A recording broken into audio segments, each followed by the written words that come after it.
Después de Malebranche aparece también otra figura importante en esta línea del perfeccionismo, que como vimos, se recordarán, la última ocasión también remitía a Malebranche, y es la figura de Leibniz.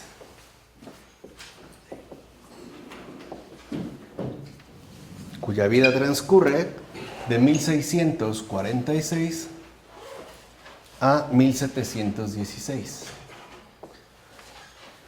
Quiere decir que la vida de Leibniz atraviesa ya la última mitad del siglo XVII y alcanza a entrar en los primeros años, de hecho los primeros 16 años del siglo XVIII. Leibniz tenía como un perfil muy particular, de cierta manera amistoso. De hecho, buscaba ser como muy cortés con aquellos a quienes criticaba e incluso reconocía que por lo regular había alguna verdad recuperable en casi cualquier opinión, por muy errada que ésta fuera. Pero algo importante en el caso de Leibniz es que va a refutar las posturas principales de todos sus predecesores e iguales del siglo XVII. O sea, todos los que le han antecedido, por lo menos en el siglo XVII, a todos literalmente los va a refutar. Por ejemplo, a Descartes, Hobbes, Gassendi, Locke, Spinoza, Malebranche, Grocio, Pufendorf, Weil, y en ellos, ¿no?, va a considerar Leibniz que han cometido serios errores. De hecho, Leibniz va a tratar de elaborar un sistema de acuerdo con el cual se logre alcanzar una especie de armonía completa. De hecho, como lo escribe Leibniz en los Nuevos Ensayos sobre el entendimiento humano, refiriéndose a él, aunque a través de una tercera persona, dice que este sistema que él elabora parece conciliar a Platón con Demócrito, a Descartes con Aristóteles, a los escolásticos con los modernos, la teología y a la moral con la razón. Y si aparentemente este sistema, es decir, el que está construyendo Leibniz, toma lo mejor de todos ellos y parece avanzar más que cualquier otro sistema.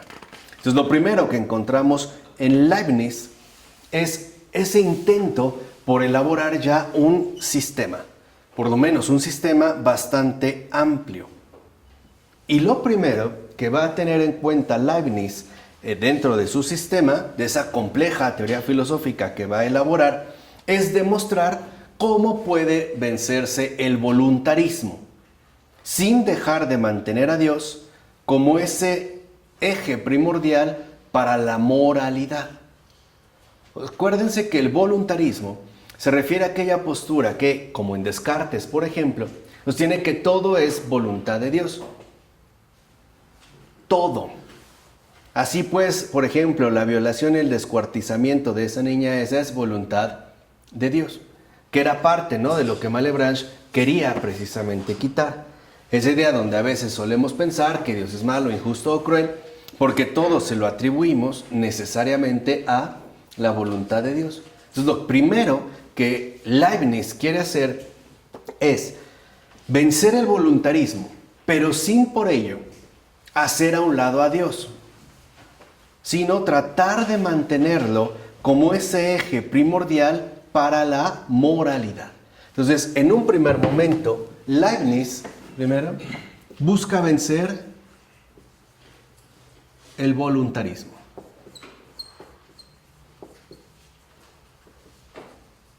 Pero, en segundo lugar, Leibniz también busca mantener a Dios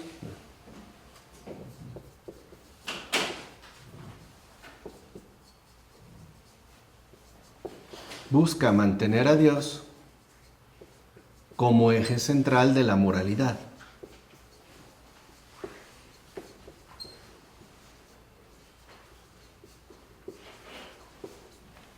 Este es pues como uno de los propósitos fundamentales de este complejo sistema que elabora Leibniz. ¿Puedes dar la definición de voluntarismo?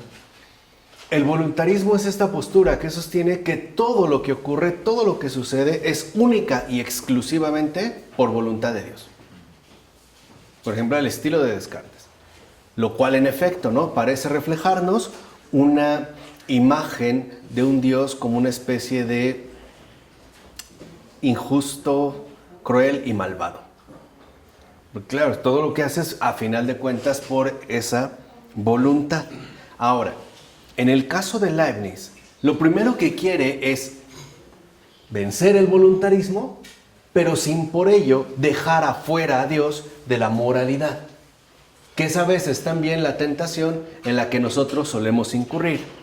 Por ejemplo, cuando ocurre algo grave, como que nosotros todavía nos debatimos entre si está de por medio la voluntad de Dios o si eso no fue voluntad de Dios.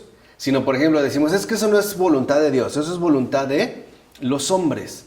Pero al mismo tiempo, esta última alternativa parece sugerir, en principio, dos cosas. Primero, que Dios no tuvo nada que ver. Un poco así como si tuviéramos miedo de vincularlo con un suceso de ese tipo. O sea, como si quisiéramos mantener su inmaculada imagen. Bueno, pero siempre sabiendo que Dios nunca hace el mal. Claro, pero no, a lo que me refiero es que, o sea, no está tan sencillo, pues. ¿No? O sea, como que a veces nosotros queremos dejar, por lo menos, suspendido a Dios un ratito. Como que al menos lo quisiéramos poner en stand-by. Un poco como si nos diera miedo involucrarlo en esos asuntos tenebrosos. Vamos, creo que de fondo lo que nos tememos es que quizá Dios salga mal parado. ¿Se entiende? O sea, como que si realmente lo conservamos, pues va a salir mal parado. O sea, como que terminaríamos probablemente convencidos de que Dios sí o es malo, o por lo menos no es tan bueno como podemos suponer. Entonces, en el intento de Leibniz, precisamente, ¿no?, al buscar vencer el voluntarismo, lo importante es que en la complejidad de su sistema va a buscar que Dios se mantenga como ese eje central de la moralidad. O sea, no lo quiere fuera de juego. No le quiere mostrar la tarjeta roja para que se vaya a los vestidores y nos deje aquí tranquilos en lo que arreglamos nuestros asuntos. No, Leibniz trata más bien de realizar este sistema complejo donde la presencia de Dios no necesariamente, digamos, como que implique una imagen negativa, en todo caso, de Dios mismo. Y por eso lo que va a buscar Leibniz es una especie de síntesis fundamental que nos ayude a superar, a veces, los problemas en los cuales nos tendremos que enfrentar, especialmente las amargas divisiones confesionales que todavía están ejerciendo una influencia bastante fuerte en esta época. O sea, esta división entre protestantes y católicos. Y por ello, el primer interés de Leibniz es lograr un conocimiento que sea aceptable para todos por igual. Entonces, lo que vemos es que Leibniz busca ofrecer una síntesis aceptable para todos los bandos, especialmente en los terrenos controversiales como pueden ser la moralidad y la religión. Entonces, este es como el primer paso que busca el sistema de Leibniz. Con ello, lo que busca es mantener juntas moral y religión.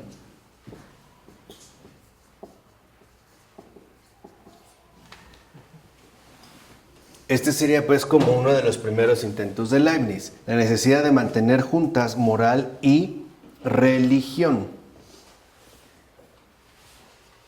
De hecho, se puede ver que en la obra de Leibniz las opiniones que él va a sostener parecen más cercanas a un San Agustín o a un Santo Tomás que a un Lutero o a Calvino. Pero lo que le importa a Leibniz no es tanto refugiarse en ideas antiguas que en efecto nos resulten seguras, sino, y eso es algo importante, la necesidad de elaborar de una manera novedosa la resolución de los desacuerdos más peligrosos y más profundos que se están atravesando. Un poco para que lo comprendan, a lo mejor digamos bajo este contexto, en el mundo contemporáneo, ocurre algo muy parecido a lo que Alasdair MacIntyre, este filósofo contemporáneo converso ya católico, ha expuesto como la necesidad de afrontar directamente los desacuerdos. Es decir, para MacIntyre, hoy no podemos hablar de la posibilidad de acceder a acuerdos superficiales y por ende irrelevantes, sino que lo más importante de todo consiste en que seamos capaces de reconocer los desacuerdos sustanciales que habrá entre unos y otros. Y que no queremos dar un paso precipitado suponiendo que hemos superado los desacuerdos para ingresar en realidad a falsos acuerdos. O sea, hay cosas que no tienen por qué ser homogéneas y que tampoco tendríamos por qué incurrir en la mera uniformidad, suponiendo, por ejemplo, de alguna manera que todos estamos de acuerdo con respecto a algo en particular.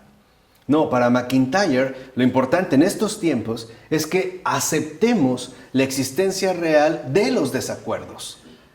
Y ese, va a decir MacIntyre, es un buen principio para empezar a acercarnos nuevamente unos a otros.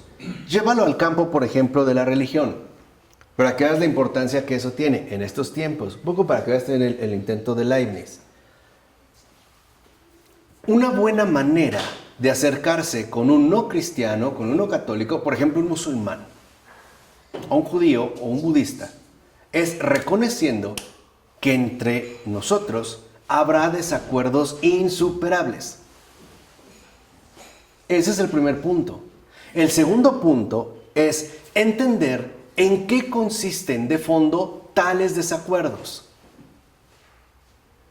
Porque a final de cuentas es a partir de esos desacuerdos como podremos comprender mejor la postura que cada quien mantiene. Y no tendremos que violentar al otro, aceptar algo, por ejemplo, de lo cual no está absolutamente convencido, ni nosotros tendremos que renunciar a los compromisos definidos que hemos aceptado, o que en este caso, ¿no?, hemos nosotros adoptado. Por eso es tan importante que podamos superar, pues, la superficialidad. Y no creer que es tan sencillo hoy en día llegar a un acuerdo, cuando en realidad el primer paso sería, pues, el reconocimiento de los desacuerdos. ¿Vale? Por eso, lo que busca en este caso Leibniz es un sistema, por así decirlo, armonioso, que nos resulte tanto comprensible como aceptable a todos. Y para eso, lo que va a hacer Leibniz al intentar mantener juntas moral y religión es elaborar una metafísica.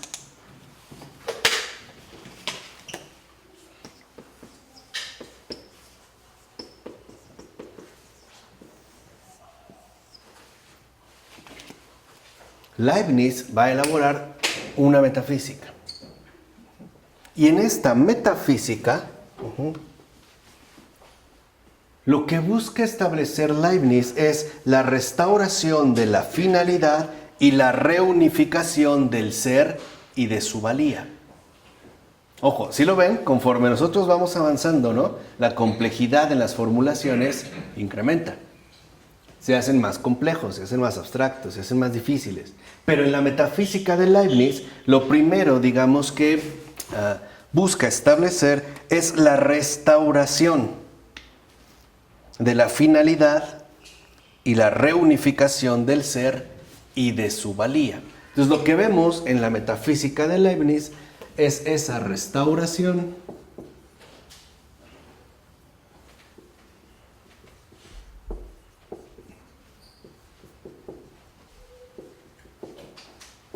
de la finalidad y la reunificación del ser y de su valía. Reunificación.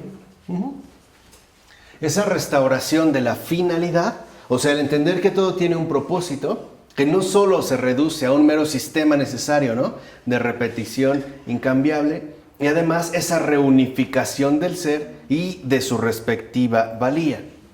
A esta restauración de la finalidad y de la reunificación del ser y de su valía, Leibniz la va a elaborar de manera brillante como una teoría de la armonía preestablecida. Eso es lo que se conoce, o sea, digamos, uno de los aspectos más conocidos de Leibniz, esa teoría de la armonía preestablecida.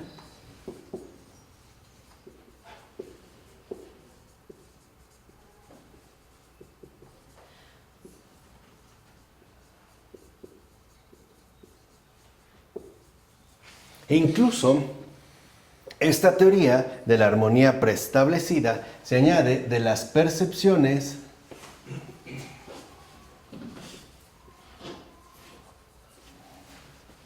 de las mónadas.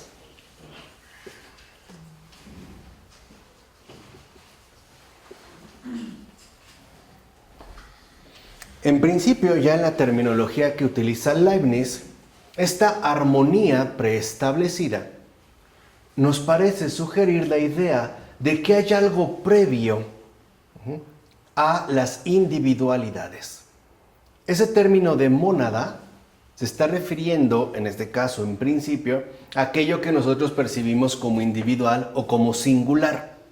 ¿Se acuerdan que era algo que, por ejemplo, en la teoría de Spinoza se perdía? Porque todos, decía Spinoza, a final de cuentas, formamos parte de la única sustancia infinita. Lo único que ha cambiado son los atributos de manifestación de dicha sustancia, pero en realidad se trata de una sola. Lo que dice Leibniz es que no. En realidad sí hay percepciones de mónadas, pero que en último término están referidas a un sustrato más esencial que es precisamente la armonía preestablecida. Vamos a decirlo así. Muchos han criticado a Leibniz por creer que es ingenuamente optimista.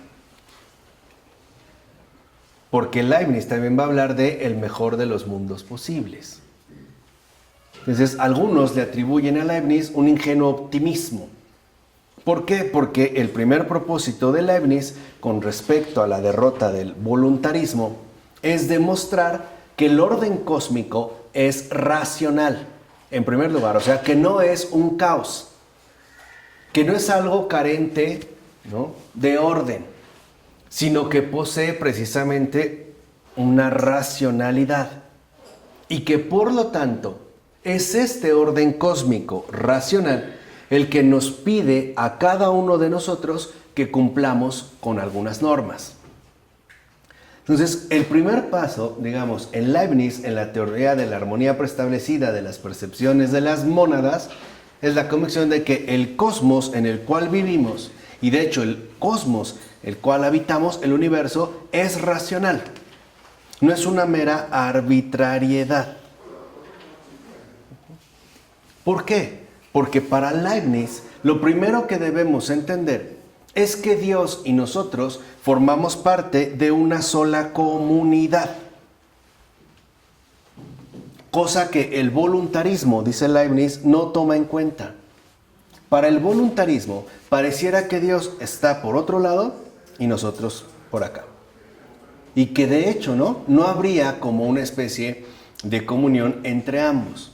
Leibniz lo que sostiene es lo contrario. Dice, sí, el voluntarismo no puede tener en cuenta esa verdad básica de que Dios y nosotros debemos pertenecer a una sola comunidad. ¿Por qué? Porque para Leibniz algo es preocupante y esa preocupación es muy seria. Para Leibniz lo preocupante con el voluntarismo es que tarde o temprano nos va a imposibilitar la afirmación de que Dios es bueno. Que es lo que yo les dije al inicio. O sea, a final de cuentas, el voluntarismo terminará llevándonos a una conclusión errónea. Dios es malo. Dios es injusto. Dios no es bueno. Lo cual, en último término, acabará en la estocada más sustancial. Dios no es amor. Será otra cosa, menos amor. Y eso a su vez nos dará una representación muy particular de todo el universo en su conjunto. Entonces, lo primero que le interesa a Leibniz es que entendamos que Dios sí es bueno. Incluso dice Leibniz, si no, ¿qué motivos reales tendríamos para alabarlo? Si da igual lo que hace, sea bueno o qué, o malo. O sea, Leibniz sí es muy consciente de que el voluntarismo no solo nos priva de la verdad de Dios, sino que nos conduce a tomar una posición hostil hacia Él. En lugar, por ejemplo, ya de recibir alabanza, pues ¿qué va a recibir? Insulto, ¿no? O blasfemia, rechazo, repudio y hasta odio. Por eso para Leibniz es tan importante el rechazo del voluntarismo. Dice incluso Leibniz, y si no podemos si no podemos considerar bueno a Dios, pues entonces debemos considerarlo además muy poca cosa a propósito de ser amado y poco digno de serlo. Entonces aquí está como un punto fundamental que me parece que nosotros sí tenemos que retomar y meditar en profundidad. Si estamos convencidos de que Dios no es bueno, entonces estamos convencidos de que es imposible amarlo. ¿Se entiende? O sea, ese es como el grave riesgo que Leibniz ha detectado. Que a final de cuentas, el voluntarismo nos priva de la adoración a Dios. ¿Por qué? Porque nos convence tarde o temprano de que Dios, en pocas palabras, no es bueno. Y eso es lo que menciona, por ejemplo, en la Teodicea. Básicamente al principio, que es como la obra más sistemática, más acabada. Pero recuerden también que Leibniz hizo grandes, por ejemplo, avances en cuestiones de geometría y sobre todo también en el llamado cálculo infinitesimal. Pues es el gran desarrollador de esa línea, ¿no? En campos de matemáticas y de ciencia y de derecho y de jurisprudencia y de filosofía y de literatura, de historia. Y bueno, finalmente aquí tiene filosofía, o sea, realmente es... Y era político, ¿no? También, ¿no? Pues en las cuestiones de diplomacia, cuestiones de jurídicas, etc. Entonces, ¿qué es lo primero, en síntesis, que Leibniz detecta? El voluntarismo, a final de cuentas, hace desaparecer la creencia religiosa. Vamos, el voluntarismo merma la fe, bombardea la fe, de hecho, atenta contra la fe. ¿Por qué? Pues porque genera un escándalo. Vamos, en este caso, ¿no? Generaría un choque bastante fuerte. Y el problema no es ese, o no es solo ese. El problema, considera Leibniz, es que si la creencia religiosa se desvanece, el orden social desaparece también. Y junto con él, el orden moral. Y entonces, lo único que nos quedará, dirá Leibniz, es tratar de mantener la moral por medio de la fuerza bruta. O obedeces, o obedeces. Leibniz tenía razón. Leibniz, de verdad, en esto tenía razón. O sea, Leibniz se da muy bien cuenta de lo que está en el fondo de la cuestión. O sea, no es solamente el tratamiento de una cuestión teórica. No se trata de la elaboración de una simple teoría, sino de algo que compromete a todo el conjunto. Para Leibniz, algo es entonces evidente. Si la creencia religiosa, dijimos, se desvanece, todo lo demás se viene abajo. Comenzando por lo social y arrastrando lo moral. Y entonces lo que llamamos orden será mantenido única y exclusivamente por medio de la fuerza. Hoy nosotros diríamos, por medio de la violencia. Y esto es algo muy serio. Por ejemplo, hoy muchos de nosotros estamos ya convencidos de que no obraremos bien a menos de que tengamos algo que amenace nuestro bienestar. En pocas palabras, si te portas bien, recibes recompensa. Si te portas mal, recibirás castigo.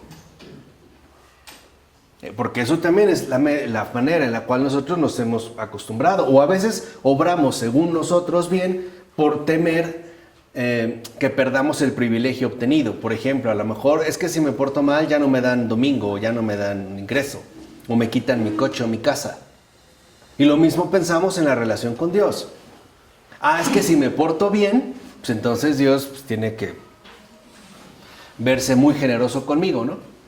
Pero si me porto mal, pues entonces también Dios tendrá que tomar las medidas necesarias al respecto.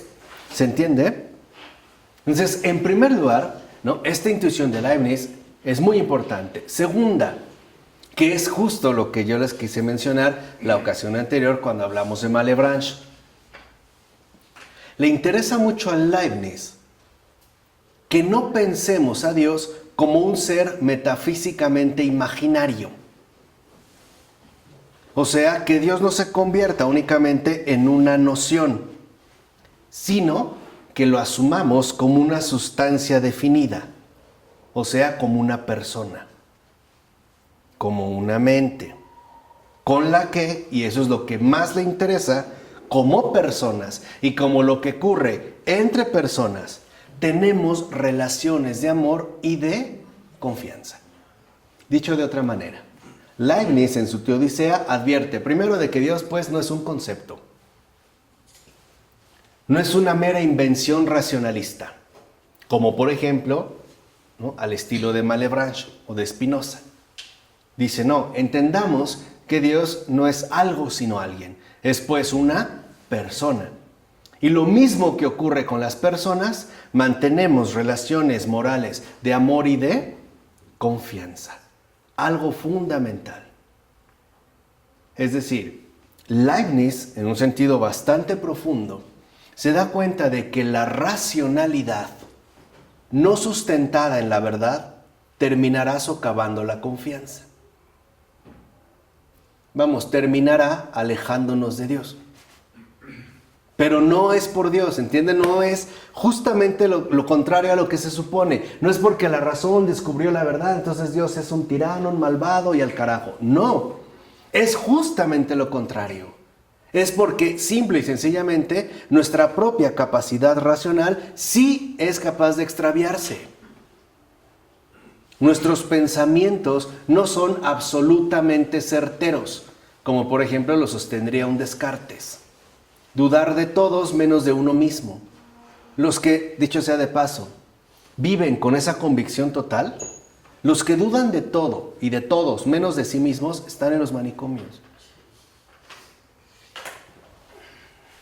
Y tan no dudan de sí mismos que pueden estar convencidos de que ahí hay un elefante rosa en un triciclo azul y no lo ponen en duda. Lo que ponen en duda es que haya otras personas. Ellos están jugando con su elefante rosa en un triciclo azul, porque no son capaces de dudar de sí mismos. Ahí están. Y Leibniz se da muy bien cuenta del peligro al que conlleva la absolutización de nuestros propios planteamientos intelectuales. En este caso, vamos a decirlo así, racionales. Y aquí hay como un aspecto muy central. No es sinónimo de que nuestra razón, nuestro intelecto, nuestra capacidad pensante también necesita de la gracia de Dios para no extraviarse. Creo que aquí podríamos establecer una breve diferencia. El verdadero pensar nos tiene que llevar a la verdad y por ende al gozo y a la alegría, por lo menos a la paz. Cuando esto no sucede, por favor, ya no hablemos de pensar, ya no degrademos las cosas. Eso no es pensar, eso es desvariar. Como cuando a partir de una circunstancia o un asunto cualquiera, tú empiezas a desvariar pensando que lo peor va a ocurrir. No sé, estás acostado y de repente te sentiste una bolita en el brazo. Está dura, entonces te metiste a Google a investigar qué es y terminaste súper espantado, desvariando de que no, es que ya vi que esos son los indicios de tal. Eso no es pensar, eso es desvariar. Por eso, por favor, redignifiquemos el pensar. O con es que yo pensé que tú me engañabas, me habías mentido y por eso eso no fue pensar, eso fue desvariar. Y aquí me parece que Leibniz también nos da una luz muy importante.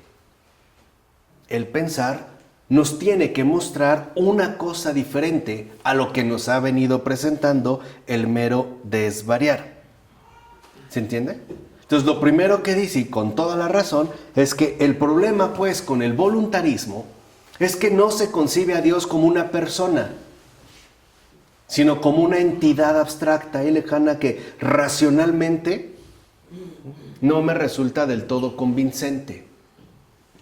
Dice, no, con una persona nosotros también establecemos relaciones de amor y de confianza. Y eso es lo primero que falla, en el caso, por ejemplo, de el voluntarismo. Por eso dirá Leibniz que Dios jamás actúa sin razón. De tal manera que si Dios jamás actúa sin razón, lo primero que tendríamos nosotros que ejercitar es la confianza. A través también de un ejercicio serio y profundo de el pensamiento. De hecho, va a decir Leibniz que lo bueno que hay en las cosas siempre debe ser la razón por la que Dios escoge u ocasiona algo. Los bienes, dirá Leibniz, son comparables. Y a mayor bien, mayor razón para actuar. Y como Dios es infalible, pues siempre debe actuar para bien. Ese es el primer paso de la armonía preestablecida. Dios jamás actúa sin razón. Y segundo, como Dios es infalible, entonces todo lo que ocurre, dirá Leibniz, debe ocurrir para bien. Dios debe actuar para bien. Además, contra los voluntaristas, Leibniz insiste en que hay una razón por la que Dios creó este mundo y nosotros sabemos cuál es. Dice, lo creó porque es el mejor mundo posible. Ese es pues como el primer paso ya fuerte que da Leibniz. Dice, Dios creó este mundo porque es el mejor mundo posible. Ahora, esta tesis de que es el mejor mundo posible y lo que hemos mencionado va a acarrear muchas consecuencias para la ética de Leibniz. Para empezar, dice Leibniz, cuando uno cumple con su deber al obedecer a la razón, uno lleva a cabo las órdenes de la razón suprema y dirige todas sus intenciones hacia el bien común. Lo logre o no lo logre, se está satisfecho con lo que acaece, una vez que está resignado a la voluntad de Dios y que se sabe que lo que Dios dispone es lo mejor. Por eso, dice Leibniz, cumple con tu deber y date por satisfecho, porque el amo tuyo es bueno. Ahora, aquí hay un punto bastante delicado. ¿De verdad nos puede resultar tan evidente que Dios es bueno? ¿En serio nos resulta tan fácil ya no solo afirmar, experimentar que Dios es bueno?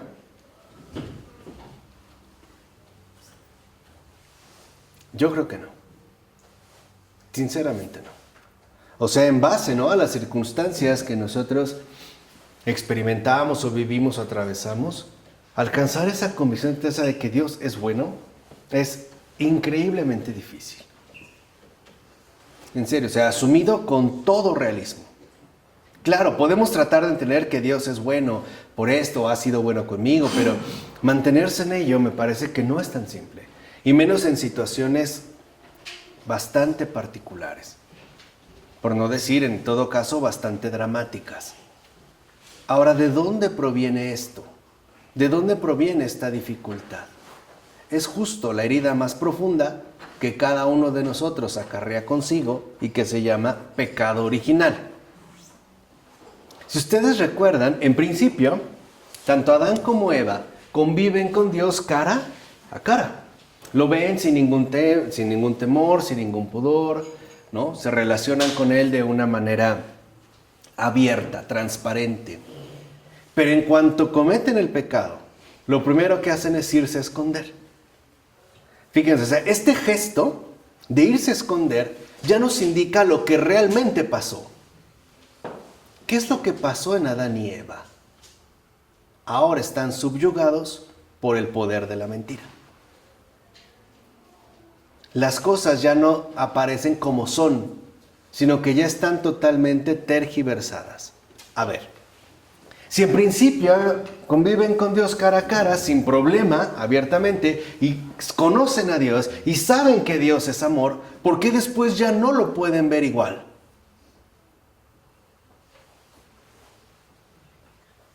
¿Por qué ya no lo ven igual? Por la culpa, No. ¿no? No. Pero ¿por qué ya no lo ven igual? O sea, si saben que es amor, ¿por qué se van a esconder? Miedo. Por miedo. ¿Qué más? Vergüenza. ¿Qué han perdido? Inocencia. No. La confianza, exactamente. Exacto, Luis. ¿Qué han perdido? La confianza. Ese es el pecado original. La pérdida de la confianza hacia Dios, que es amor y bueno.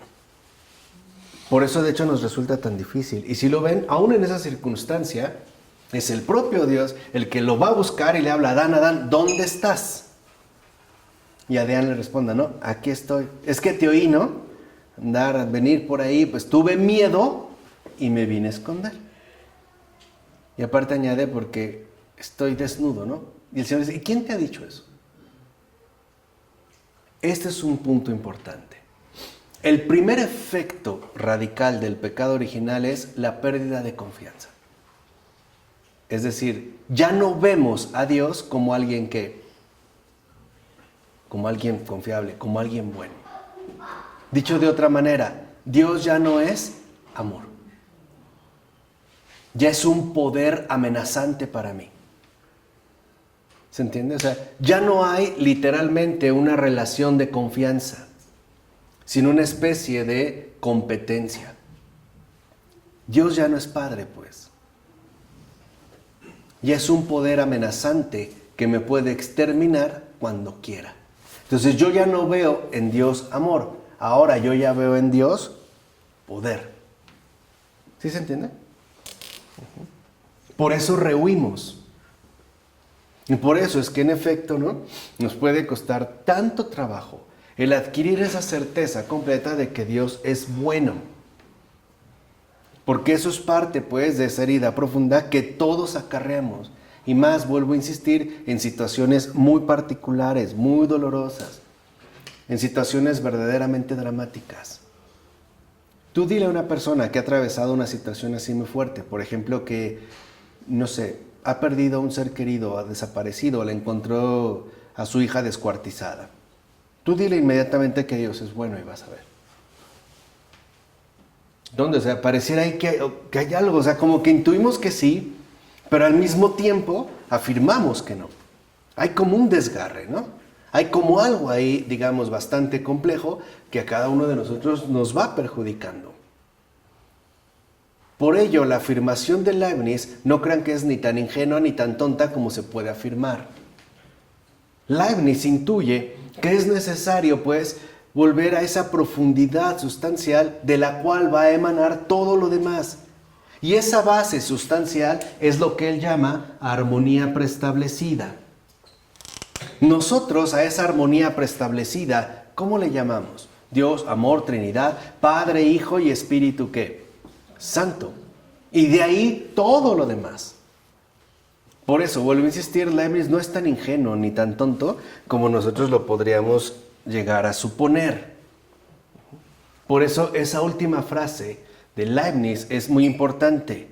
El amo tuyo es bueno.